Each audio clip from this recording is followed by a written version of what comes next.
Senhor presidente, colegas deputados. Pela ordem. Senhor presidente, eu queria iniciar cumprimentando o gesto dos líderes que buscaram o entendimento. Uma casa como essa não pode nunca prescindir da busca do entendimento. É algo primordial para o pleno exercício democrático, guardadas as divergências ideológicas, que não podem ser negligenciadas sob pena de não serem verdadeiras. O entendimento para o bom funcionamento dessa casa, para o respeito aos princípios democráticos, é sempre louvável.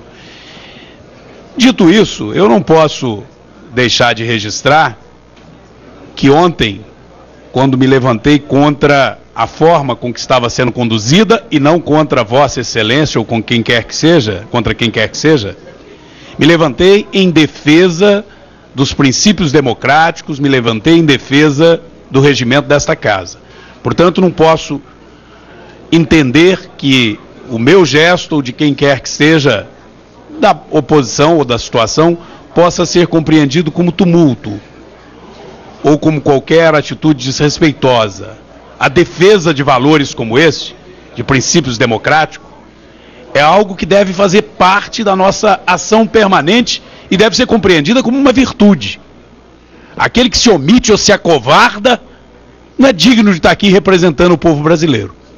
E eu não me permitiria nunca me calar ou me acovardar diante de uma situação que eu continuo absolutamente convencido feria de morte os regimentos dessa casa e, portanto, os princípios democráticos. Hoje, somos oposição e minoria. Num ambiente democrático, há sempre que ter a perspectiva de que em algum momento essas situações se invertem. Portanto, o ganho é para todos. Não é um ganho da oposição, é um ganho da democracia, essa decisão e a construção desse entendimento. Até porque, repito, não só estava convencido, e estou convencido, de que feria-se o regimento daquela casa, desta casa, em alguns procedimentos, a partir de determinado momento, como estou absolutamente convencido, porque acredito na justiça brasileira, de que lograríamos êxito, se necessário fosse, ir ao Supremo. E ainda bem que não é necessário.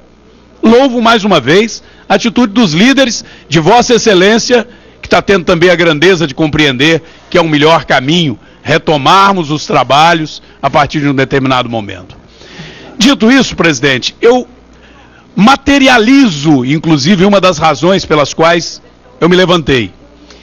Em que pese o que já relatou o deputado Mendonça Filho, das questões das quais discordamos ao longo do início da sessão até a forma com que se votou as atas, quando se iria passar a votação de um requerimento de inclusão de pauta, porque esse eu já entendo que não houve de fato, ou pelo menos de forma regimental, eu estava e estou em minhas mãos com uma questão de ordem que eu iria proferir, e vou fazê-la hoje, dando conta de que não era razoável fazer a inclusão de pauta de uma matéria, sendo que há um requerimento para termos aqui, nesta casa, requerimento feito na pessoa do deputado Exalci, para que nós tivéssemos aqui o secretário do Tesouro Nacional, dando conta de, afinal de contas, qual seria efetivamente a meta e qual é a realidade das receitas e das despesas do Tesouro. Se nós vamos mexer na LDO, o requerimento do deputado Exalci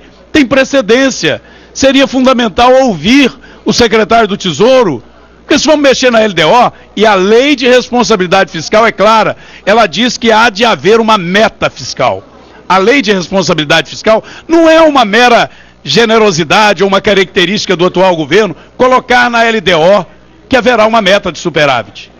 A lei de responsabilidade fiscal, eu caminho para concluir, presidente, a lei de responsabilidade fiscal diz que tem que ter a meta. E da maneira que está se propondo fica vago, porque não se sabe quanto que vai se deduzir. Antes era 67 milhões, agora não se sabe quanto. Mas aí eu concluo dizendo, senhor presidente, que eu entendo que retomada a reunião, a partir da discussão do requerimento de inclusão de pauta, eu entendo que nós podemos, respeitosamente, cumprindo o regimento, tomar as deliberações que são de interesse do país, com a minoria se manifestando. Não vamos obstruir, mas temos o direito, a prerrogativa de manifestar, de discordar, de opinar. Muito obrigado, senhor presidente. Espero que a reunião se reinicie a partir da inclusão em pauta, porque a partir dali não se respeitou o regimento. Obrigado.